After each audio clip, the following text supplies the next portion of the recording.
सर्व जाति विवाह सम्मेलन में 13 जोड़े जीवन साथी बने। महात्मा फुले ब्रिगेड संस्था ऑल इंडिया सैनिक समाज सेवा समाज रजिस्ट्रेशन के संयुक्त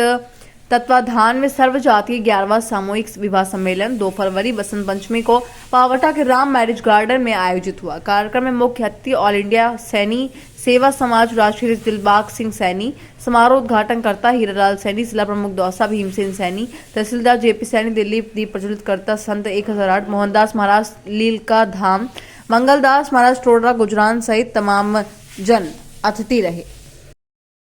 और इसी के साथ में हमारी जो मैं आप सब जो इधर उधर बैठे हैं, इधर उधर खड़े हैं, आप सबसे एक निवेदन करूंगा कि आप पूरी समिति हमारी जो भी है और जो भी हमारे सहयोगी हैं वो सब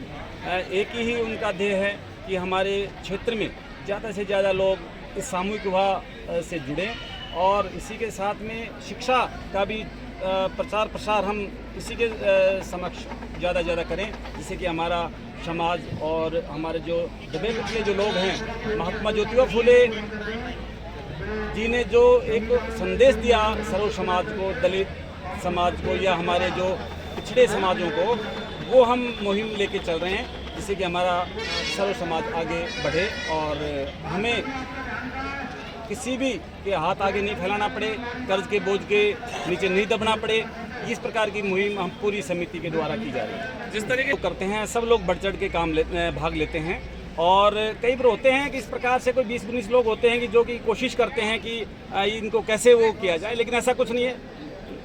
95% लोग सहयोग करने वाले, 5% लोग इस प्रकार के हैं, उससे कोई फर्क नहीं पड़ता, बाकी सब लोग सहयोग करते हैं। जैसा कि व्यवस्था है वो हमेशा मेरे द्वारा होती है, गार्डन की जो व्यवस्था है वो मेरे द्वारा होती है, बाकी जो हमारी समिति के जो सदस्य हैं वो मिलजुल के कर देते हैं, बाकी जो हमारे गांव के अध्यक्ष हैं, जो हम प्रत्येक गांव से लोग जोड़ रखे हैं, वो अपने सहयोग से सब लोग व्यवस्थित तरीके से मिल बैठ के करते हैं। कुछ भामा से जुड़े हुए हमसे वो मिल बैठ के करते हैं और फिर हम उसका जो कार्यक्रम होने के बाद में जो एक बुकलेट छपवाते हैं, जिससे कि पारदर्शिता रहे। इस प्रकार से नहीं है कि ठीक है आज कार्यक्रम, हम जैसे आज कार्यक्रम हुआ 2 तारीख का हमारा, हम 3 या 4 तारीख को बैठ करके और पूरा बायोडाटा तय कर लेंगे और तय करने के बाद में जो हमसे जो बचा वो उसी दिन बैंक में डलवा देते हैं, जिससे कि आगे आने वाले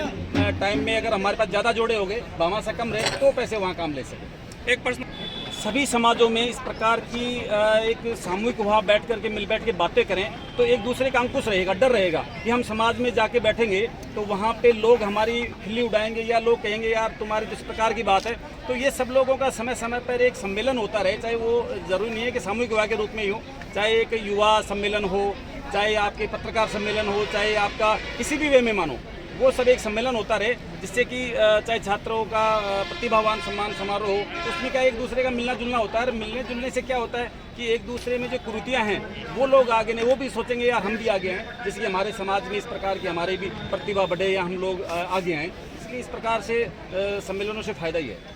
और प्रकार के जो कार्यक्रमों में मैं आपको बताऊं कि सब लोग एक जगह मिलते हैं तो बड़ा खुशनुमा माहौल होता है और इतनी खुशी मिलती है कि सब लोग एक साथ परिवार की तरह मिलते हैं, सभी समाज के लोग, और कुछ ना कुछ हमें सीखने को मिलता है। कोई भी व्यक्ति अगर आगे आता है और हमें कुछ ना कुछ प्रेरणा दे के जाता है और उससे हमें सीखने के लिए मिलता है। और मैं आपको बताऊँ सर कि कभी भी कोई दान करने से, ये इस प्रकार से कार्यक्रम करने से कभी किसी का लॉस नहीं हुआ। उससे हम लोग जो हमारे समिति के लोग हैं बहुत आगे बढ़े हैं, इसमें कोई दो राय नहीं। ये नहीं है कि ठीक है हमने लोगों को बढ़ाया आगे, हम भी बहुत आगे बढ़े हैं, क्योंकि हमें सीखने के लिए मिलता है। आप जैसे लोगों को बहुत बुद्धिजीवी लोग आते हैं जो हमें बहुत से ज्ञान दे के जाते हैं, जिससे कि हम उसको ग्रहण करते हैं और उससे हमारा जीवन में उतारते हैं और वो कोशिश करते हैं कि हम उनकी बताई हुई बहुत सी बातें अडॉप्ट करें और हम और समाज को बताएं। बहुत बहुत धन्यवाद।